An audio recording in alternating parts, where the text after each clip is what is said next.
Hello everyone, শুভ সকাল। কেমন আছো সবাই? আশা করছি সবাই ভালো আছো, সুস্থ আছো। আমরাও কিন্তু ভালো আছি। আরও নতুন একটা মিনি ব্লগে তোমাদের সবাইকে অনেক অনেক স্বাগত জানাই। তো সকাল থেকে ব্লগটা শুরু করলাম। সকালে ঘুম থেকে উঠে বাসি কাপড় ছেড়ে বাসি ঘর ঝাড় দিয়ে রান্নাবান্না শুরু করে দিয়েছি। ওদিকে ভাত বসিয়ে দিয়ে তরকারিগুলো কেটে নিয়েছিলাম, সবজি কেটে নিয়েছিলাম, কী রান্না করব কেটে নিয়ে ভাত নামিয়ে তারপর এইদিকে সবজি রান্না করে নিচ্ছি। আজ রান্না করব সকালে পুঁই শাকের তরকারি কুমড়ো দিয়ে, তার সাথে এই যে শাপলার যে একটা ছেচকি হয় ভাজা ভাজা, সেই ছেচকিটা রান্না করব। তার সাথে শাপলারই পাকোড়া বানাবো, আর বানাবো কুমড়ার যে খোসা আর যে বিচিটা ছিল ওটা ভাজা করব। ওটা খেতেও আমার ভীষণ ভালো লাগে। তো এগুলোই হবে আজকে সকালের রান্না বান্না। আর রান্না বান্না করে তারপরে আমি আর ঘর গোছাতে পারিনি, জল ছিল না, জলের এত সমস্যা, কোনো কাজই করতে পারিনি।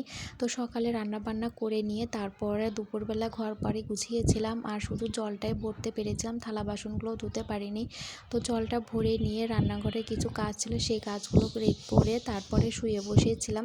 তারপর দুপুরবেলা যখন জল আসে তখন ঘর গুছিয়ে রান্নাঘরটা পরিষ্কার করে থালা বাসন ধুয়ে তারপর ঘর বাড়িগুলো গুছিয়ে নিয়েছিলাম। তো জল ভরে গুছিয়ে রেখে আলু ঢেলে নিলাম, কাল রাতে আলু এনেছিল, আর মরিচের বোটাগুলো ছাড়িয়ে রাখলাম। তারপরে যে ঠাকুরের জায়গাটা মুছে নিচ্ছি, ঠাকুরের বাসনটাও ধুয়ে নিয়েছি। তারপর আবার চলে এসেছি দুপুরবেলা জল আসছে, এখন এই যে বাসনগুলো ধুয়ে নিচ্ছি।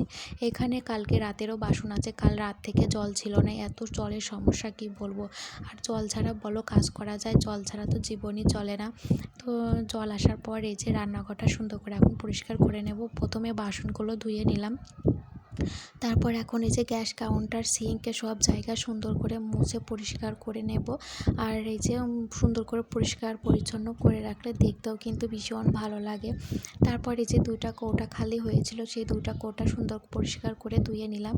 একটার মধ্যে বিস্কুট আর একটার মধ্যে চানাচুর ছিল, তো চানাচুরগুলো খুব একটা ভালো ছিল না, জন্য ফেলে দিয়েছি। দিয়ে এখন এই যে কৌটা 2টা সুন্দর করে ধুয়ে রেখে দিলাম। এর মধ্যে বিস্কুট ও অন্যান্য কিছু রাখা যাবে। তো এখন এই যে এখানে শুকিয়ে গেলে তারপর উঠিয়ে রাখবো। এখন এই যে সিঙ্কটাও সুন্দর করে পরিষ্কার করে নিলাম। যে কোনো জিনিসই যেমনই হোক না কেন পরিষ্কার পরিচ্ছন্ন থাকলে দেখবে অনেক সুন্দর লাগে। তারপরে চলে আসছে ঘরে, মামাম সোনা খেলা করেছিল, তো এখন মামামের খেলনাগুলো গুছিয়ে নিয়ে তারপর ঘরগুলো ঝাড় দিয়ে দেব।